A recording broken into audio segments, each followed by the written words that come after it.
Now this is going to be a very opinionated sort of video. What do you guys think? What would you do in this situation? So we're currently sitting in a 135, an N55 135 with a DCT, slightly modded, kind of looks like this, has a downpipe and a charge pipe and a tune, and is a ton of fun. I love driving and enjoying this car.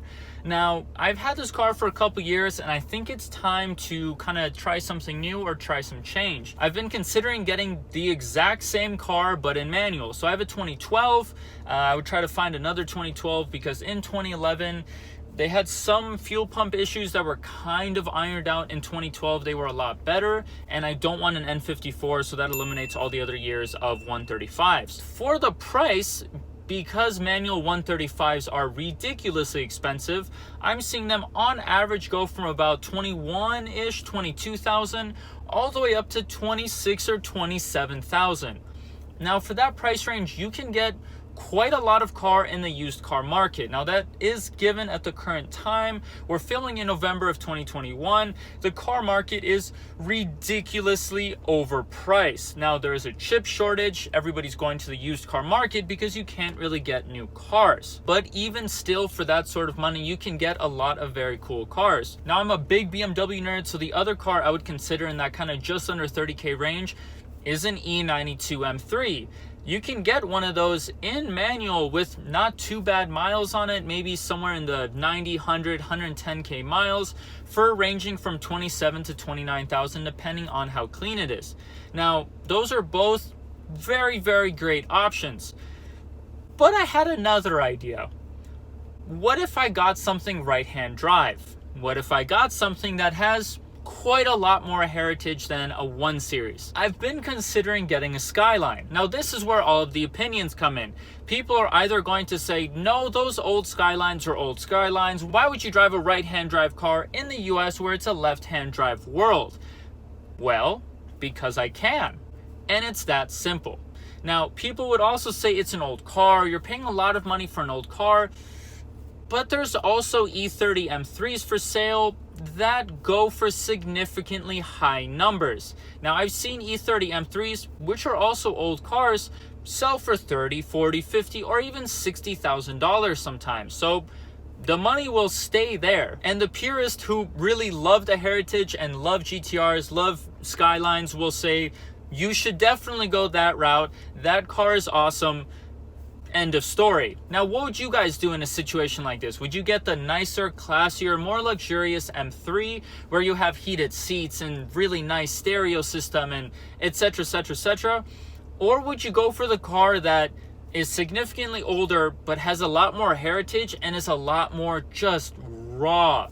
That car is connected. You feel everything that's happening in the car. There isn't computer really aided anything in that car. You really just have power steering and ABS. You don't have traction control, suspension control settings, anything like that that you get in the M3. Now I'm bringing this up and kind of getting this conversation started because I'm genuinely curious what people out there think. Now, I've mainly built this channel around my BMW. I've released a couple videos around my Evo, but the Evo is constantly having something done to it, whether it be upgrading the turbo, fixing some little nitpicky things, or whatever it may be. Now, I will make some more content on that car when it is completely buttoned up and ready to go and ready to do lots and lots of pulls. But in the meantime, the videos I've made have been for BMW people because I'm making it about a BMW. So I imagine a lot of the people that are going to see this may be leaning towards the BMW, but I have a feeling a lot of people will still lean towards the Skyline. I'm also making a video about this because I can't be the only person that is in this sort of situation where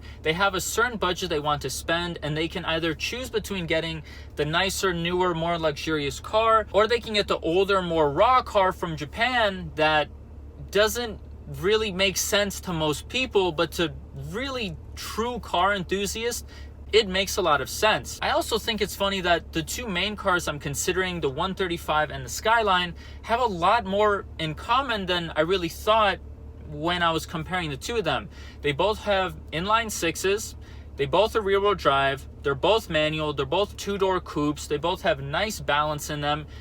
And they're both a lot of fun, but in very different ways. When the BMW is the type of car you want to take to a business meeting, or you want to take on a longer drive, or you want to take somebody out in it because it's nice and luxurious and it looks good. That also translates to the type of driving experience it has. It is a lot of fun as a car, but it is definitely not the sort of raw, visceral feeling that you get out of older Japanese cars or something like an Evo or an STI that's just very aggressive and very much you and the drivetrain and the engine. And when you compare that to the Skyline is not the type of car you would take somebody out to dinner on a Saturday night. It's the type of car that you would go with somebody's to a track day on Sunday morning, slide it, and beat the hell out of it around the track because it's just you in the car. Now, when I was comparing these cars, a couple of things came to mind. So the first one being resale. Now, if I hold a manual 135, put a little bit of miles on it, it'll probably go down, but very, very little. So if I'm buying one with 100,000 miles and I'm paying probably 20 or 21,000, if I drive it to 120 or 130,000 miles, I can probably sell it for 17 or 18,000. So I would lose a couple grand. Now, if I were to get a Skyline and put 20, 30,000 miles on it, chances are it'll go up in value because there aren't many of these cars in the States and only a handful of them come through into the States every year. Now, this car wasn't made for America. It is a novelty item. It is something that no matter where you are, no matter where you're driving, people will notice that you're on the right side of the car and you're driving something that doesn't look like it was ever driven in America. And because it's so unique, a lot of people will pay top dollar for it. Now, I've been looking at Skylines for the last few weeks, and the markets are ridiculous. So when you see a Skyline go up for sale, you have probably 12 to 24 hours to put a deposit or a hold on it, because it's very likely that 100 other people are looking at it, and if you don't put a deposit or a hold within 24 hours, the car is gone. A few cars have already slipped out from underneath me because I haven't been able to get a deposit to the seller in time. And then it ends up being pending sale and the car gets sold. So it seems like as far as resale and as an investment, the Skyline may be the better option. And that is not just based on my personal preference or me pulling data out of nowhere. For those of you that have seen Skylines and have actually been interested in the market for the last few years, you've seen how much these cars have gone up in price. Now, about 4 years ago, I was looking at an R32 Skyline, and I was very much considering selling my Evo at the time and buying that Skyline. But I was kind of in the same mindset as most people. This car is 25 or 30 years old. Why am I going to spend 25, 26,000 on this car when I have an Evo that's way newer, has nicer creature comforts, and is just, to me at the time, a nicer car? Now, after sitting in some of the Skylines, I've kind of flopped and went the other way, where they both feel very similar. They both have very similar creature comforts, except my Evos went up a few thousand in price. But in the last 4 years, that Skyline has gone up from about 26,000 to about 40 to 45,000. So it probably would have been better for me as an investment to have gotten the Skyline GTR that I was looking at that time. The second thing that came to mind was kind of all the back end stuff that no one talks about. How are you going to register it? How are you going to insure it? How are you going to pay for it? These are things that you need to think about besides the actual just driving experience of the car. So for those that have the cash, now the paying for it is no longer an issue. This isn't a regular car. If you're trying to buy a Skyline, you can't just walk into a dealership and go, I want a loan, like you can with the BMW. You need special financing because this is now a classic car. So you have to go through somebody like JJ Best Bank or Lightstream or something like that to get the car financed. Now with companies like that, you usually have to have very, very good credit to get approved. As far as insurance, you have to check with your individual insurance company.